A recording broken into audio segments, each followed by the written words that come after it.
What's good, everybody? It's your boy Ty back at y'all with another video. Y'all hit that like button. Y'all comment, share, subscribe if you new. Now, once again, I'm providing context for y'all. One thing y'all can't do, once again, man, the truth is on the internet. And for everybody that want to sit here and, call me out and say that I don't know what I'm talking about, I want y'all to hear from my all-time great player's mouth.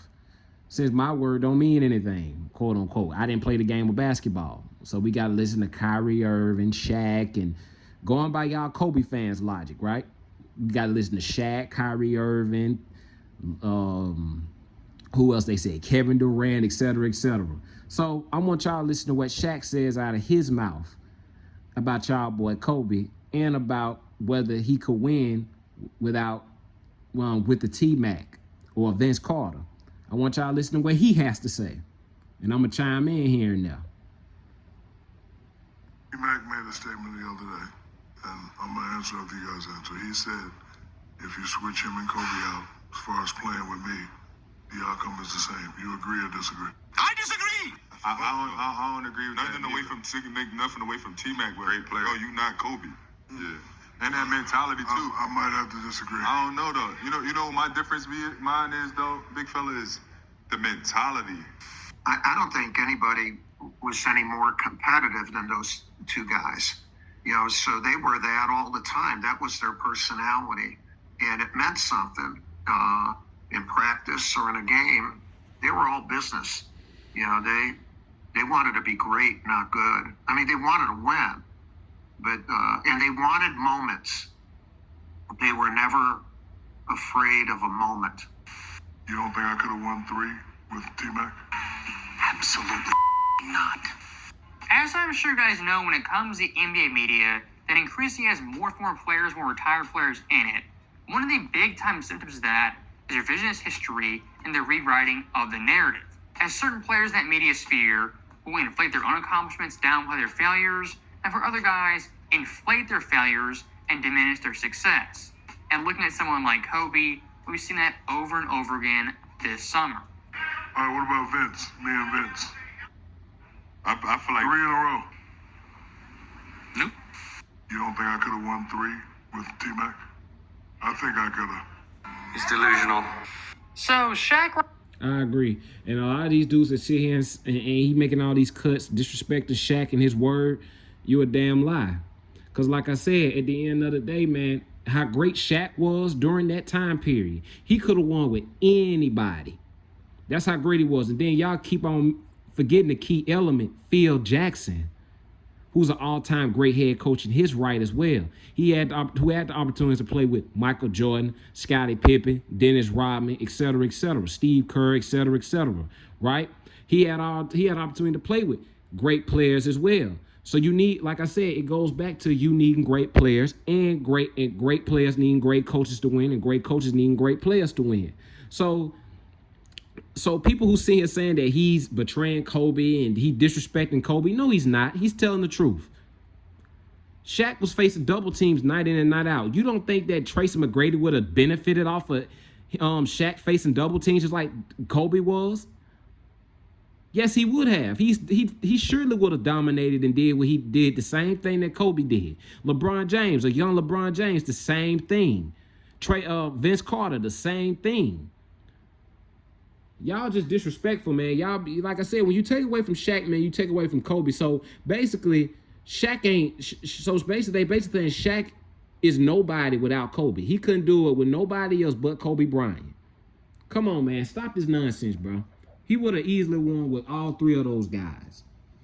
That's how great Shaq was, and that's how great of a head coach Phil Jackson was. He definitely would have reeled all 3 of those guys in if they was on that Lakers squad. Just disrespectful, man. Right there saying T-Mac and him, they would have three-peated. I really don't buy that. Yes, Shaq at his peak was an absolute monster. In the year 2000, one of the greatest peaks in league history.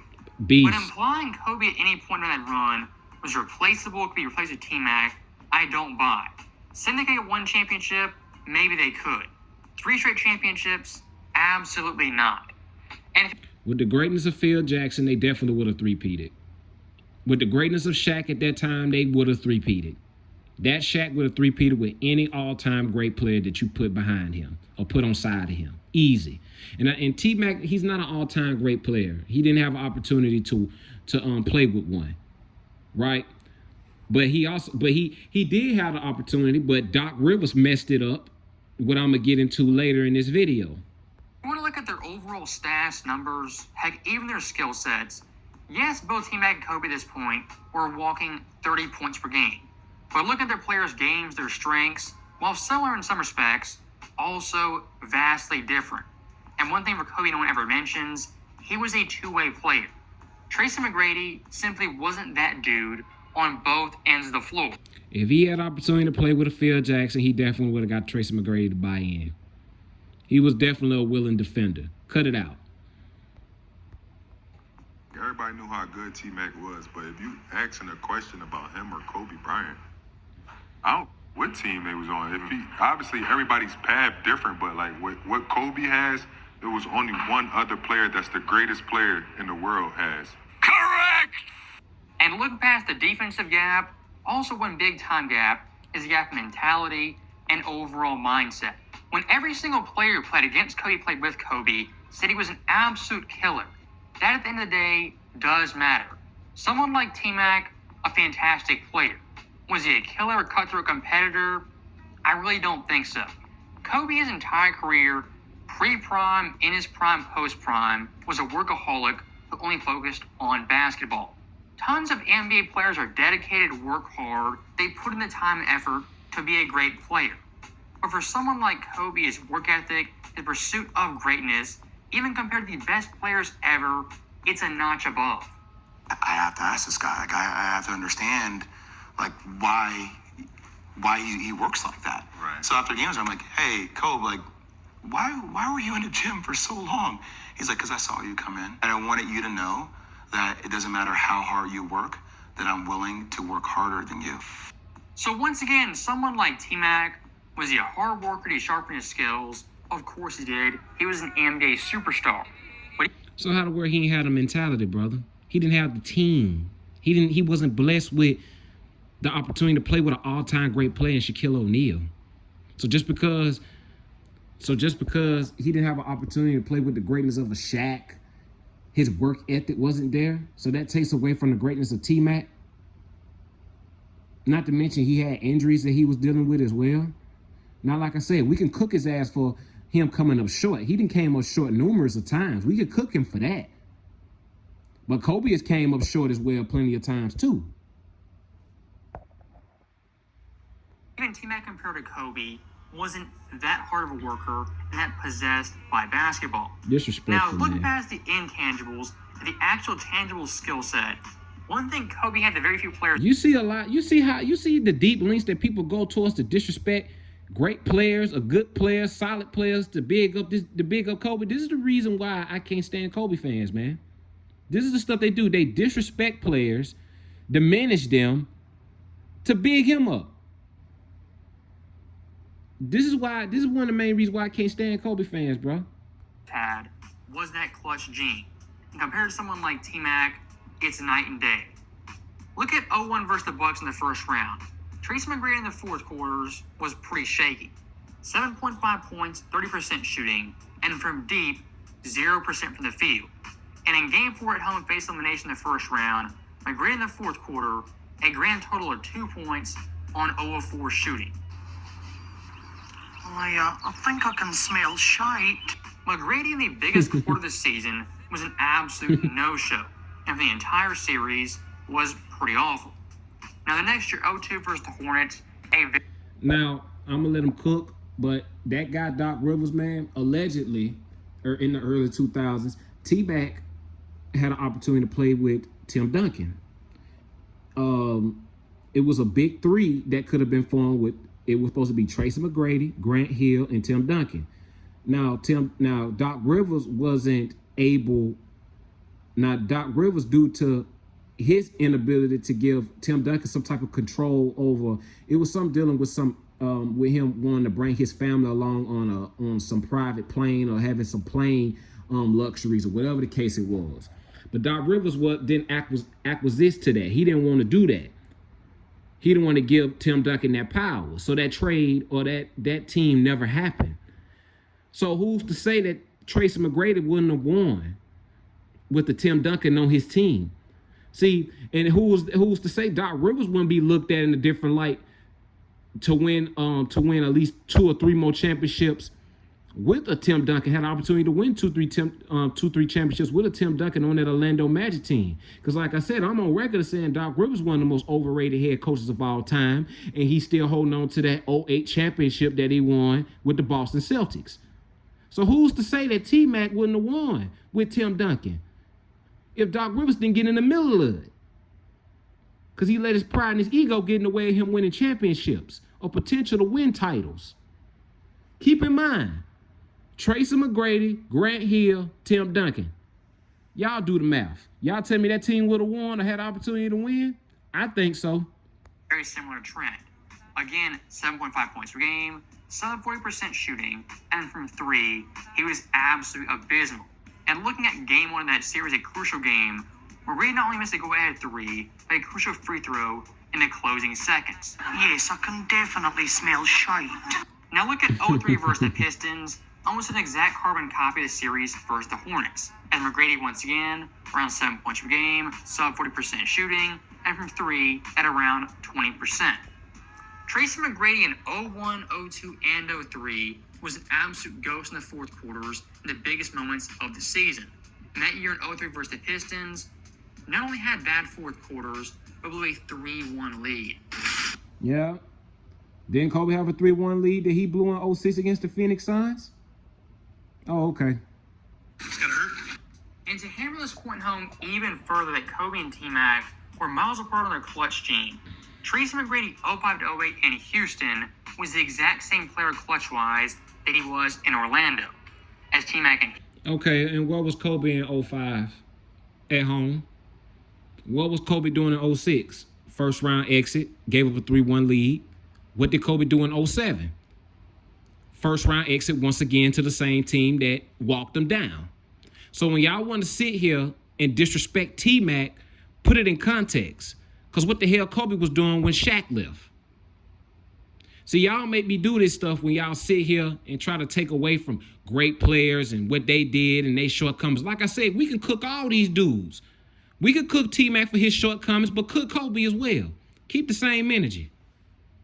Houston, 6.6 points per game, 38% shooting, from deep, 28%, and from the line, sub 70%. So that right there for Tracy McGrady, about an 8-year sample size, is him in the fourth quarter not coming up in a single series. If you pair that guy with Shaq, when the fourth quarter is very shaky, the Lakers from 2002, they simply don't three-peat. Kobe didn't have to always come up clutch in all 3 of those runs. Shaq had his moments where he came up clutch as well. And like I said, Kobe was not facing double teams, man. He wasn't. Shaq was facing the double teams and triple teams. And look, I'm not saying T-Mac was a terrible player, never had great moments. Of course he did. He was a great player. The bottom line is, though, he's not Kobe. But yet you did this whole video disrespecting the man, taking away from the man. You disrespected him. And anybody that don't hear the disrespect, man, I don't know what to say. I mean, come on, bro. This is the lengths that Kobe fans do. They disrespect other players to big him up. That's the part I don't like. And Kobe's skill set as a great fourth quarter player and a great defensive player, those paired with Shaquille O'Neal, one of the best duos of all time. T-Mac alongside Shaq, they might still be very, very good, even great. But for a 3-year run, they were not three-peat, as Kobe in that run numerous times, locked in on defense, and made crucial plays in the fourth quarter when Shaq either wasn't playing or couldn't buy a basket. You know, if Phil Jackson is asking Kobe Bryant, who's worked on his game all summer to perfect it even more than it was, now he comes back and Phil's asking him to walk the ball up the court for the first 3 quarters of the game, and then, when they're losing, take over the game by himself because we're not going to get the ball to Shaq because he can't shoot free throws. He might even be on the bench next to me. No wonder Kobe says, no way. And one thing I do want to hammer home, when you plug and play T-Mac with Kobe, say, they won 3 straight pretty easily, that ignores so much context and how hard it is to actually three-peat.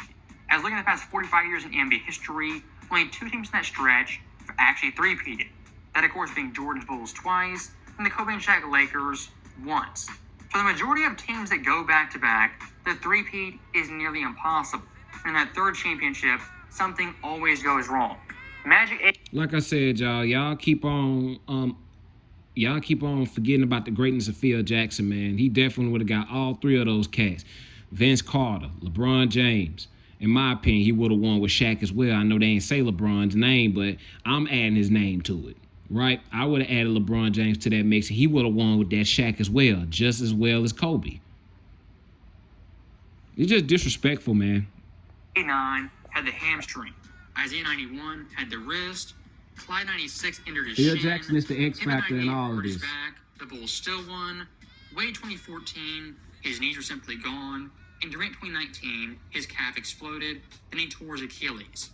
Even for a team like Golden State in 2019, who was absolutely loaded, them three-peating was not on the table due to fatigue, team chemistry, and Durant ultimately getting hurt and not being available. Looking at Kobe in 2002, coming out of back-to-back championships, this guy for LA was their healthiest player, most available player. After they won in 2000, the next 3 regular seasons, you could really make the case that Shaq was like in second gear. If he was a car that was in fifth gear, that could go to fifth gear, he was in second gear for, and really, especially the 2002 regular season, really egregiously mailed it in. And, I think that probably ticked Kobe off because he's got to carry a lot of the load, and you don't know if Shaq's showing up. That's the antithesis of the way Kobe. Yeah, like I said, man, Shaq definitely opened the door for Kobe to take that Lakers team, man, because he wasn't taking his health serious. Yeah, Shaq got a little too comfortable, man. He got a little too lax during the regular season. We can cook Shaq ass for that as well. We can cook Shaq for his inability to be disciplined and eat right. He deserves to get cooked for that. For someone like Shaq post-2000, especially post-01, this guy was downright lazy and coasting the entire regular season. And looking at Kobe in 02, this guy not once was coasting or taking things easy. As Kobe in 02 played 80 games, amassed 3,000 minutes, and per game in the playoffs was just below 44 minutes per game. Things like being durable and not injury-prone, playing through injuries, and these great hypotheticals is never taken into account, and 1,000% matters comparing Kobe versus T-Mac. Now, my last final point comparing Kobe versus T-Mac, why T-Mac and the Lakers would not three-peat, is once again Kobe's fourth quarter play and great clutch time play. And once again, looking at 02, Kobe in the West Finals and NBA Finals was LA's best fourth quarter player by a country mile. Both those series combined, 9.0 points. Shaq, 6.1. Field percentage, just below 47%. Shaq, a pitiful 34%. And look at this. Okay. That's cool, man. Like I said, he wasn't facing double teams, but nonetheless, it don't take nothing away from Kobe's greatness. But a lot of these dudes don't put nothing in context, man. Shaq from the line, sub 60%. Kobe, just below 90. Look, for someone like Shaq, even in his absolute best, he was a very, very flawed player, especially offensively. And by 02, his defense, just kind of being lazy on that end, had really kicked into high gear. So that right there is the end of the video. And I'll say one last thing. This man said that Shaq wasn't a flawed player, man. All these players have flaws, man. Kobe had flaws. T-Mac had flaws. LeBron had flaws. All these dudes had flaws. See, this is what I'm saying, dude. When they hype up Kobe like he just the second coming to Michael Jordan and he just God. Like, come on, man. Like, all these dudes had flaws. Like, it's just crazy, man. Like, it's just crazy. Let me hear what he got to say last. Comparing guys like Kobe and T-Mac, if you want to talk their skill, their talent, I guess their offensive bag, we can compare them all day long. But if you want to talk just championship staying by team concept, Kobe every single day of the week was the far better player. As always, thank you guys for watching. I agree he was a better player, but, T-Mac was a problem, man. He had his moments where he came up short, but like I said, a lot of these dudes had their moments where they came up short. But anyway, man, I just wanted to bring that context into it. Shaq said it out of his mouth that he felt like he could win with T-Mac and Vince Carter. And I agree with him. That's how great Shaq was during those three-peat Lakers. He definitely would have three-peated with those guys. But like I said, a lot of these dudes, they like to disrespect these all-time great players. Disrespect great players like LeBron, T-Mac, Vince Carter. These are the links that Kobe fans go to big up Kobe Bryant. And that's the part that I don't like about it. Kobe Bryant's all-time great basketball player, man. Like I said, T-Mac, if he would have had an opportunity to play with a Shaq, it would have been the same result. Definitely, I feel like they would have three-peated. And he had an opportunity to have a big three in the early 2000s, but Doc Rivers' ass got in the way of it. He got in the way of it, man. So who's to say T-Mac could have 3 championships, 3-4 championships under his belt as well? Who knows? But he just never got the opportunities that Kobe did. But we'll never know. But anyway, that's all I got, man, for this video. Y'all hit that like button. Y'all comment, share, subscribe if you're new. All love. More content on the way. Peace.